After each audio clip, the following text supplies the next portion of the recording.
প্রতিনিয়ত এটাকে বলে টহল ডিউটি এবং মহড়া ডিউটি। এটাও একটা ডিউটি, পেট্রোলিং, আমাদের রেগুলার পেট্রোলিং। এই পেট্রোলিং এর আওতায় আমরা পুরো শহরকে আমরা অপরাধীদেরকে জানিয়ে দিতে চাই যে অপরাধ করে কেউ পার পাবে না এবং পুলিশ তাদের বিরুদ্ধে শক্ত অবস্থানে রয়েছে, সেই বিষয়টাকে এখানে আমাদেরকে নিশ্চিত করে। আর বার্তা দিতে চাই যে কেউ যেন চুরি, ছিনতাই, অপরাধ করে পার পাবে না।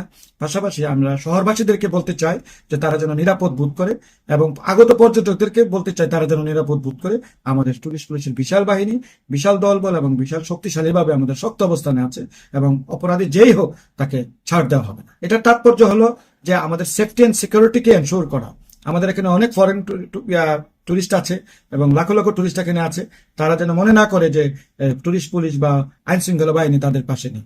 আমরা টুরিস্টদের পাশে আছি, এটাকে নিশ্চিত করাই হচ্ছে এই মহড়ার মূল উদ্দেশ্য।